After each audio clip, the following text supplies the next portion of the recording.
चलिए बच्चों, good morning आप सभी को। आज का ये हमारा कक्षा 11वीं की पहली क्लास है। ठीक है, यह हमारा क्या है, पहला लेक्चर है जिसमें हम पढ़ने वाले हैं अध्याय 1 समुच्चय के बारे में, सेट के बारे में। ठीक है, तो देखिए जितने भी लोग आज जुड़े होंगे वो इस वीडियो में ही नहीं, कम से कम आप 10-15 वीडियो ऐसे देखें ताकि एनालिसिस हो जाए कि किस तरीके से आप लोगों को समझ में आ रहा है ना। तो बीच में छोड़ करके नहीं जाना है, वीडियो को अंत तक देखना है और समझना है। ठीक है, तो देखिए सबसे पहला जो अध्याय है हमारा कक्षा 11वीं का वो है समुच्चय, जिसे हम सेट कहते हैं। देखिए ये नया है ना। 10वीं में हमने जितने भी पढ़े थे अब उसको साइड कर दीजिए। उसके जो जितने भी फार्मूले होंगे 10वीं में वो सभी आप लोगों को क्या होने चाहिए, याद होने चाहिए। एक तो ये हो गया। दूसरा कि 11वीं में कोई भी अध्याय जो है वह क्या है, बहुत कठिन नहीं है ना। केवल यहाँ पर समझने का ही क्या है, खेल है। अगर आप एक बार में समझ जाते हैं तो अच्छी बात है, नहीं समझते हैं तो दोबारा वीडियो को देख लीजिए, है ना। लेकिन आप जब तक नहीं समझेंगे तब तक इसके क्वेश्चन को नहीं बना पाएंगे, है ना। और ये जो अध्याय है वो 12वीं में भी है। ठीक है, यानी कि 11वीं और 12वीं दोनों में ही आधे आधे में बटा हुआ है। ठीक है, तो देखिए हम यहाँ पर पढ़ने वाले हैं समुच्चय, जिसे हम कह रहे हैं सेट्स, है ना। इंग्लिश में हम इसे क्या कहते हैं, सेट। अब देखिए सेट से ही हमें पता चल रहा है, मतलब कि ये कुछ ना कुछ होगा जो कि आपस में क्या होगा, जुड़ा होगा, बनाया होगा, है ना। तो समुच्चय क्या होता है, जैसे कि आप कोई भी सामान लाते हैं, है ना, तो उसमें बहुत सारे सामान होते हैं। यानी कि समुच्चय को हम क्या कह सकते हैं, एक प्रकार के समूह कह सकते हैं। क्या कह सकते हैं, समुच्चय को हम समूह कह सकते हैं। तो देखिए समुच्चय की जो अवधारणा है वो क्या होती है, तो समुच्चय को हम क्या कहते हैं, समूह कहते हैं।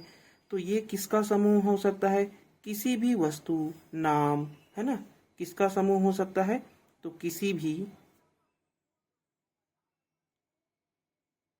वस्तु, नाम, है ना, नंबर, बहुत सारे, चाहे कुछ भी हो, है ना, उसका यदि समूह बन जाता है, इसका क्या बन जाता है, समूह बन जाता है, तो उसी समूह को हम क्या कहेंगे, समुच्चय कहेंगे। ठीक है, इसी समूह को हम क्या कहेंगे, समुच्चय कहेंगे। और समुच्चय को ही क्या कहा जाता है, सेट कहा जाता है। तो देखिए मैं इस प्रकार से लिख दिया, आपको समझ में नहीं आया होगा। तो मान लो कि ए कोई है जिसमें क्या है, मान लो इसमें 1 है, 2 है, 3 है, ऐसे करके बहुत सारे नंबर है, और इसको मैंने एक ब्रैकेट के अंदर लिख दिया, है ना। तो ये क्या हो गया, मेरा एक समूह हो गया। किसका समूह है, तो देखो 1 2 3 4 ये क्या है, प्राकृत संख्या है ना। तो प्राकृत संख्याओं का ये क्या बन गया, समुच्चय बन गया। ये क्या बन गया हमारा, प्राकृत संख्याओं का समुच्चय, प्राकृत संख्याओं का समुच्चय। ठीक है, ये क्या बन गया हमारा, प्राकृत संख्याओं का समुच्चय बन गया। इसी प्रकार यदि मैं ए बराबर कोई और दूसरा भी तो ले सकता हूँ। मान लो कि ये मेरा पहला एग्जाम्पल था, मैंने दूसरे एग्जाम्पल में कोई और नंबर ले सकता हूँ, है ना। तो देखिए यहाँ पर मैं ए को भी ले सकता हूँ, बी को भी ले सकता हूँ, सी को भी ले सकता हूँ। इसी प्रकार मैंने कहाँ तक चला गया, जेड तक। तो ये क्या है मेरा, ये मेरा अल्फाबेट्स का समुच्चय है। किसका समुच्चय है, अल्फाबेट का समुच्चय है ना। ये क्या हो गया मेरा, अल्फाबेट का समुच्चय बन गया। ठीक है, तो इस प्रकार से यदि किसी भी संख्या, किसी भी नाम, नंबर, है ना, चाहे कोई भी वस्तु है, यदि उसको हम एक समूह के अंदर में रख रहे हैं, इस प्रकार के ब्रैकेट में, या उसको हम समूह के रूप में बता रहे हैं, तो वो क्या बन जाएगा, हमारा समुच्चय बन जाएगा, एक सेट बन जाएगा। ठीक है, तो क्या यहाँ पर एक अब प्रश्न है कि क्या हम सभी वस्तुओं को लिख सकते हैं, चाहे दुनिया में कोई भी हो, तो नहीं। तो देखिए यहाँ पर इसीलिए आगे हम देखते हैं कि समुच्चय की परिभाषा क्या है।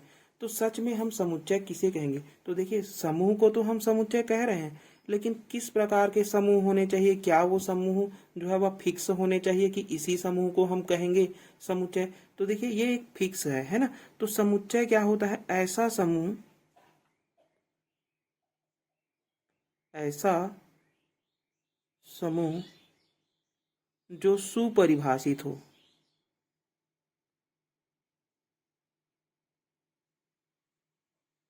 सुपरिभाषित हो, यानी कि क्या होने चाहिए, वेल डिफाइंड होने चाहिए। अब वेल डिफाइंड क्या है, तो सभी जगह मान्य होने चाहिए। क्या होने चाहिए, सभी जगह, सभी जगह मान्य होना चाहिए।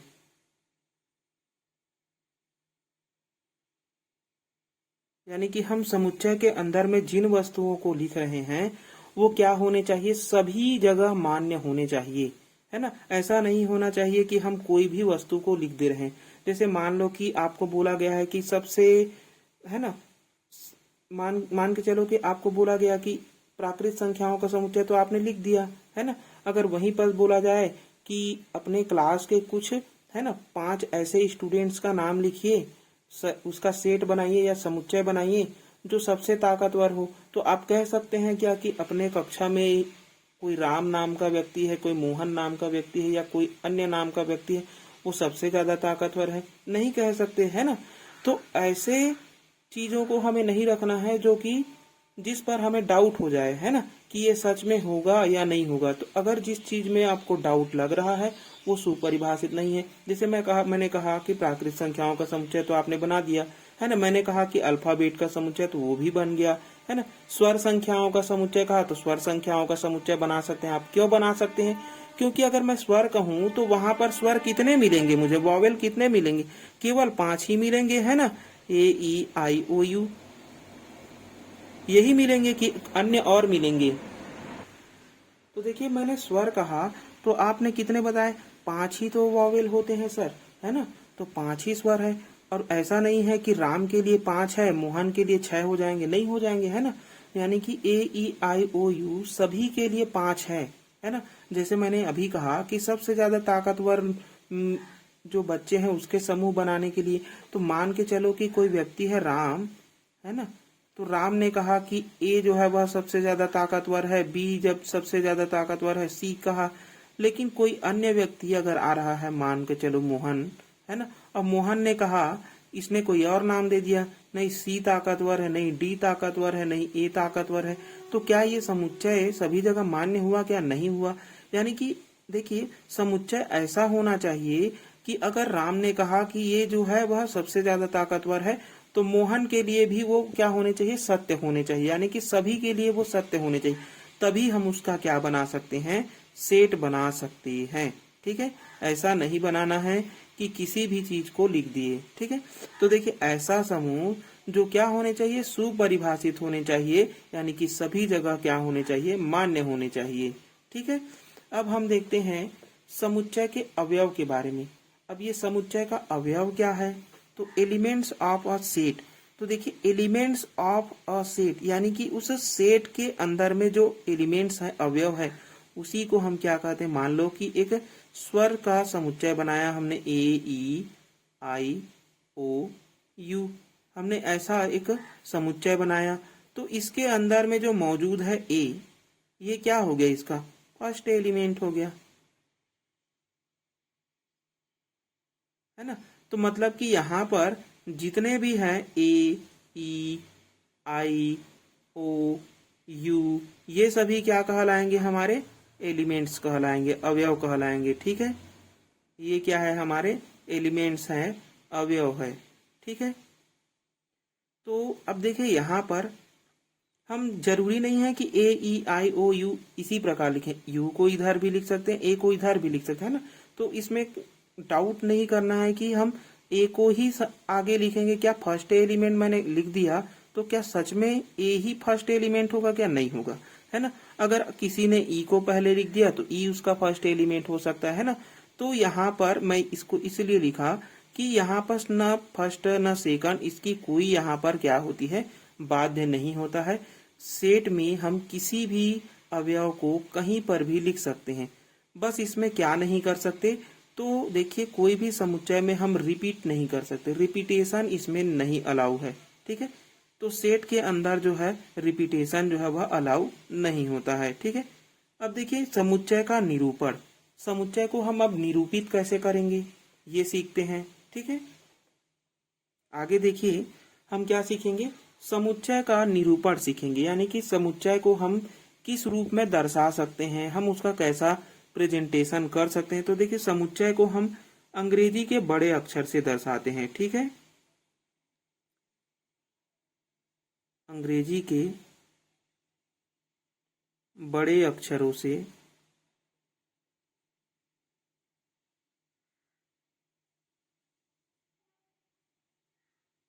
दर्शाते हैं। बड़े अक्षर जैसे कि ए हो गया, बी हो गया, या आप कोई भी ले सकते हैं ना, एक्स वाई जेड कुछ भी ले सकते हैं। तो आप किसी भी तरीके से आप दर्शा सकते हैं, ए को लेकर के दर्शा सकते हैं, बी को लेकर के भी दर्शा सकते हैं, ठीक है। तो ये हो गया समुच्चयों का निरूपण, ठीक है, रिप्रेजेंटेशन या प्रेजेंटेशन। अब देखिए यहाँ पर दो प्रकार के हम क्या पढ़ने वाले हैं, समुच्चय पढ़ने वाले हैं। एक तो हम यानी कि जो समुच्चय का निरूपण है, समुच्चय को यदि हमें दर्शाना है तो हमने एक तो कहा कि ए बराबर हमने एक ऐसा लिख लिया था, ए ई आई ओ यू, है ना, एक ये सेट बन गया था हमारा। सेट यानी कि क्या हो गया, समुच्चय, है ना। एक सेट ऐसा भी बन सकता है, देखिए कि ए को ही मैं यदि एक्स और एक्स को बोल दूं को एक्स जो है वह ये क्या है, ये जो है वह अंग्रेजी के स्वर है ना। तो एक्स को मैं कह दूं एक्स सच दैट एक्स जो कि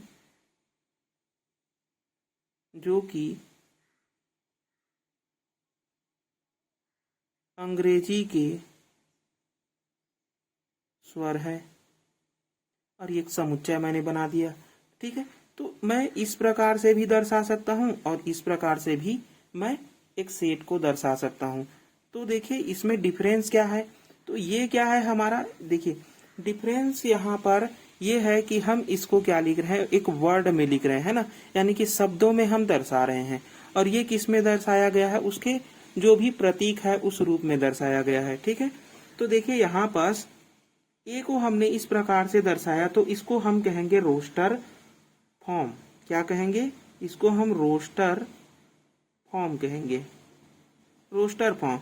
या फिर इसी को दूसरा नाम दे सकते हैं हम लोग, टेबुलेटर फॉर्म। क्या बोल सकते हैं इसी को हम, टेबुलर, है ना, टेबुलर फॉर्म बोलते हैं। क्या बोल सकते हैं, या तो हम रोस्टर फॉर्म बोल सकते हैं या फिर इसी को टेबुलर फॉर्म बोल सकते हैं। तो इसको दर्शाने के लिए हम सभी अवयव को क्या लिखते हैं, एक कोष्टक में लिखते हैं। सभी अवयव को इस प्रकार के कोष्टक, यानी कि ये हमारा क्या है, करली ब्रैकेट है ना। तो करली ब्रैकेट है ना, अवयव को करली ब्रैकेट के अंदर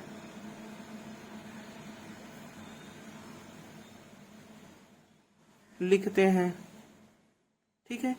और क्या करते हैं इसमें, देखिए एक तो ये चीज हो गया, दूसरा हम इसमें और क्या करेंगे, इसमें किसी भी अवयव का रिपीटेशन नहीं कर सकते, है ना, किसी भी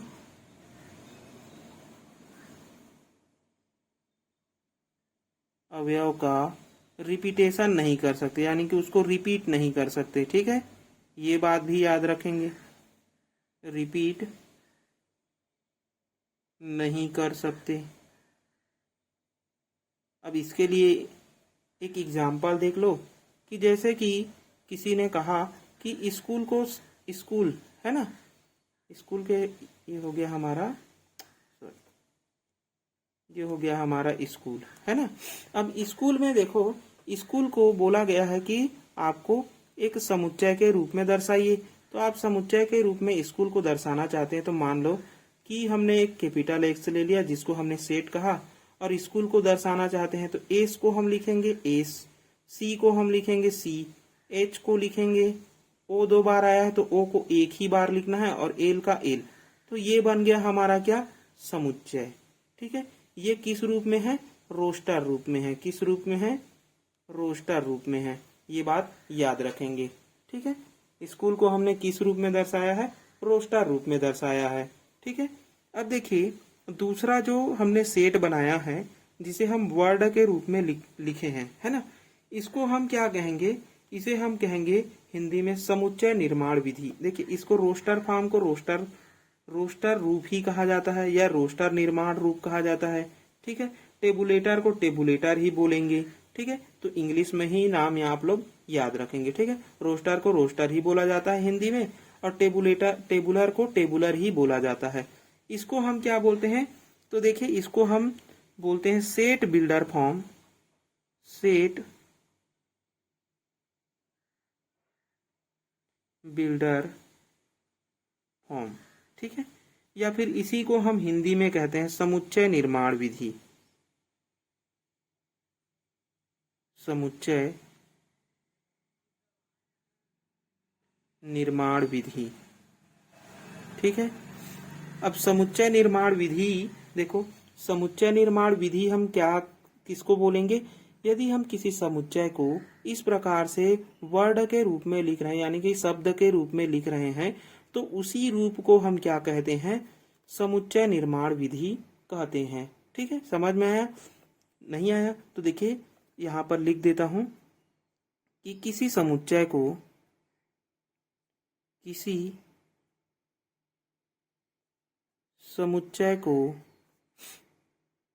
सेट बिल्डर फॉर्म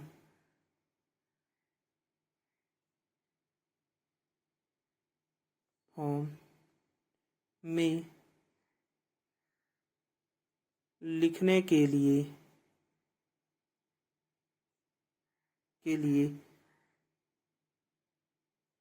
शब्द रूप में लिखा जाता है, शब्द रूप में लिखा जाता है। अब देखिए यहाँ पर एक एग्जाम्पल हम लोग लेते हैं। क्या मैं यहाँ पर बोल रहा हूँ कि मान लो कि मैं सम संख्याओं का समुच्चय बनाना चाहता हूँ, ठीक है। एक प्रश्न है, एग्जाम्पल है, सम संख्याओं का समुच्चय बनाइए। सम संख्याओं को किस फॉर्म में लिखने के लिए बोल रहा है, सेट बिल्डर फॉर्म में, ठीक है। सेट बिल्डर फॉर्म या फिर समुच्चय निर्माण विधि, है ना, समुच्चय निर्माण विधि में लिखिए। अगर ऐसा प्रश्न आता है तो हमें इसी रूप को लिखना है ना। तो देखिए मैं मान लेता हूं कि कोई एक सेट है एक्स, और इसको मुझे क्या लिखना है, सेट बिल्डर फॉर्म में लिखना है। तो मान लो कि सम संख्या, तो सम संख्या मैंने मान लिया एन को, है ना, और एन एक क्या बोल रहा हूं, एन एक सम प्राकृत संख्या है, सम संख्या है, सम प्राकृत संख्या है,